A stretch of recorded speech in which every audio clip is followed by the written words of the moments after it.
সরকার দেয় নাই। আমি হান্নান বলতে পারি, প্রত্যেকটা দাবির জন্য, প্রত্যেকটা পে কমিশনের জন্য সালাউদ্দিন সেলিম আজিজ সাহেবের নেতৃত্বে সারা বাংলাদেশে আন্দোলন করে তুলছি। তারপরে আমাদের পে কমিশন গঠন হয়েছে, তারপরে বাস্তবায়ন হয়েছে। এটা হলো বাস্তব সত্য। আজকে দুর্বল হয়েছি কেন আপনারা জানেন? কর্মচারীরা চেয়ারে বসতে পারতো না, 14 শ্রেণীর কর্মচারীরা আমাদের নেতৃত্বে আন্দোলনের কারণে টেবিল বাদ দিয়ে চেয়ার দিয়েছিল। নিম্নমান সহকারী ছিল, সেই নিম্নমান সহকারীকে আমরা অফিস সহকারী করলাম। অনেক কথা আছে। আমরা পদ পদবি পরিবর্তন করলাম, সচিবালয়ের পদ পদবি পরিবর্তন করলাম। সালাউদ্দিন সেলিম সহ আমরা যারা ছিলাম 21 জন, লিয়াজু কমিটি, সৈয়দ মহিউদ্দিন সহ, আমাদের সাথে কথা ছিল 3 মাসের মধ্যে বাইরে দিবে। যেহেতু তাদের ফাইল রেডি আছে, এই জন্য আমরা তাদেরটা সই করব এবং 3 মাসের মধ্যে আমাদেরটা দিবে। কিন্তু দুর্ভাগ্য হলো আমাদের কর্মচারীদের দালালির কারণে, কিছু নেতা সংক্ষেপে দালালির কারণে আজকে আমাদের ভাগ্যর পরিবর্তন হচ্ছে না। আজকে সরকারের দালালি করি কেন? আমরা প্রজাতন্ত্রের কর্মচারী। রাষ্ট্রীয় অধিকার, অন্ন, বস্ত্র, শিক্ষা, বাসস্থান, চিকিৎসার ব্যবস্থা করবে সরকার। আজকে একজন সচিব, একজন যুগ্ম সচিব, তার জন্য গাড়ি কেনার জন্য 50 লক্ষ টাকা দিবে বিনা সুদে, তাকে 50,000 টাকা আবার তার সাথে খরচ দিবে গাড়ি পরিচালনা করার জন্য। আর আমার পেটে ভাত নাই।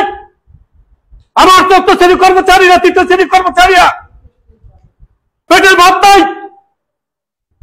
তারা ছেলে মেয়েকে খাওয়াইতে পারে না, ঠিক মতো লেখাপড়া খাওয়াইতে পারে না। তাদের বিষয়টা তারা দেখে না, বিবেচনা করে না। আজকে সালাউদ্দিন সেলিম যদি বেঁচে থাকতো, এই পে কমিশন 6 বছরের একদিন পার হতে দিতাম না আমরা। ইনশাআল্লাহ সেটা আমরা করে দেখাইতে পারতাম। কিন্তু সালাউদ্দিন সেলিমকে হারিয়ে ফেলছি, তার সাথীদের হারিয়ে ফেলছি। আজকে যারা বেঁচে আছে 2-4 জন, যেমন সেলিম ভুইয়া ছিল, আমাদের মোজাম্মেল ছিল, মহাকালী মোকারম ছিল, এরকম বহু লোক ছিল আমাদের, আজকে নাই সাথে। এখন কিছু দালালি শুরু হয়ে গেছে। 15 বছর কেন আপনারা দাবি পান নাই?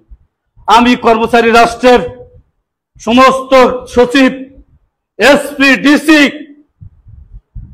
আমলা, প্রফেসর, তারা থাকবে সরকারি, আর 3য় 4th শ্রেণীর কর্মচারী নিয়োগ হবে আউটসোর্সিং। কোন সাহসে করতে পারছে?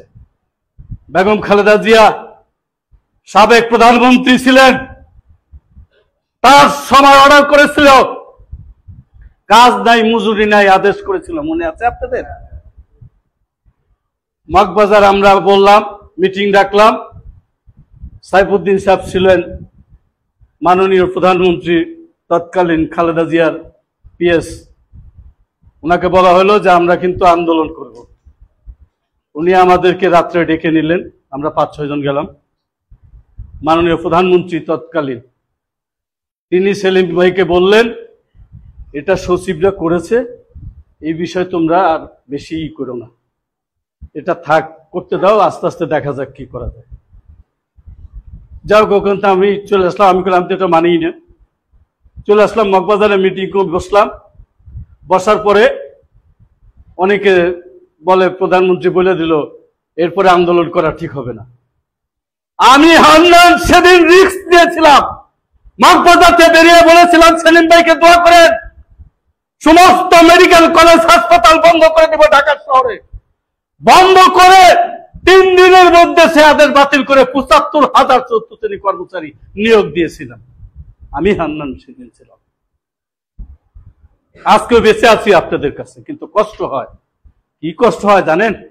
একটা কার্ড যদি কোথাও মারা যায়, হাজার হাজার কার্ড চিৎকার করে, কিন্তু আমার একজন কর্মচারী যদি বিপদে পড়ে, আর একজন কর্মচারী পাশ কাটিয়ে যায়, যাতে না দেখা হয়।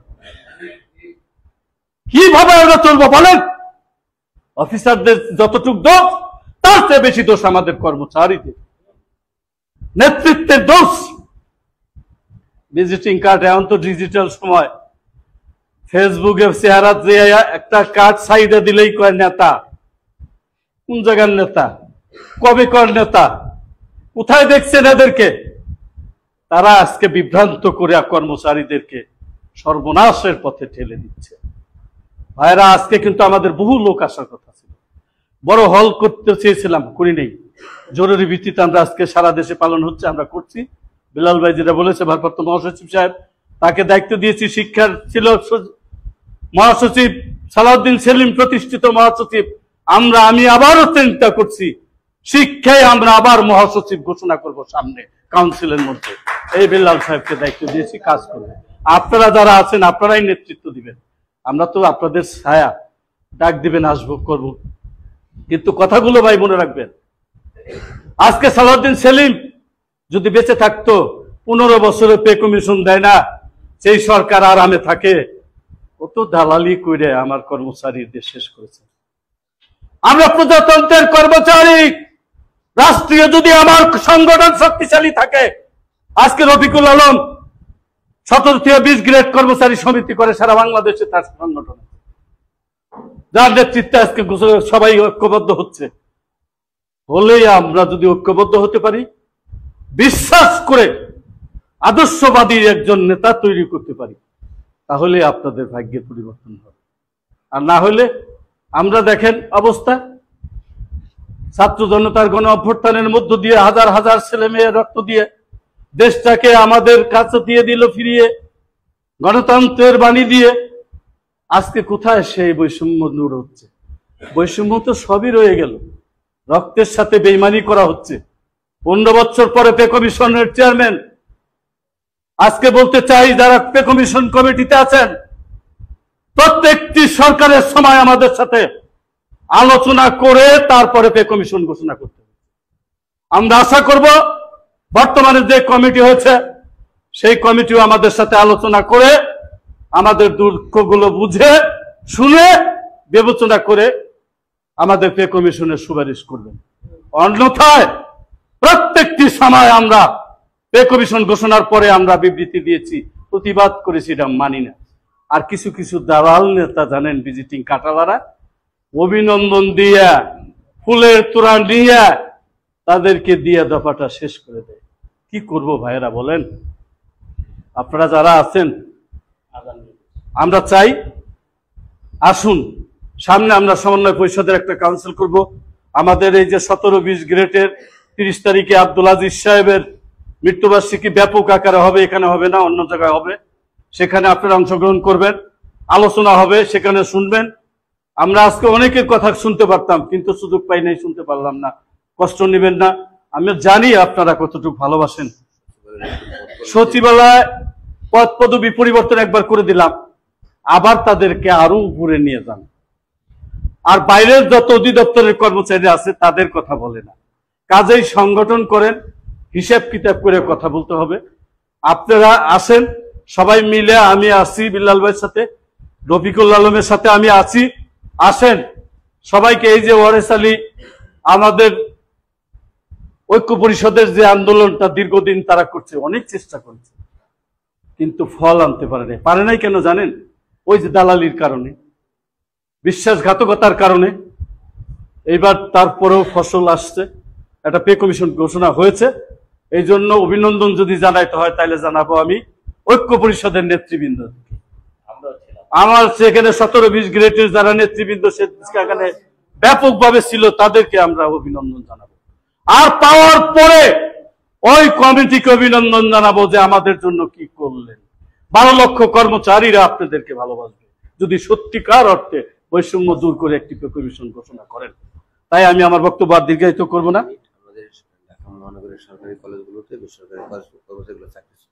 আপনার ঢাকা মহানগরীতে যে কলেজগুলোর যে বিষয়গুলো, এটা তো আপনি জানেন, আমরা বলছেন, আমরা সেই বিষয়গুলো নিয়ে আলোচনা করব, ব্যাপক আকারে একটা মিটিং করব আমরা সেখান থেকে আপনাদের সংগ্রহ হচ্ছে, নেতৃত্বে বাছাই হয়ে আসেন।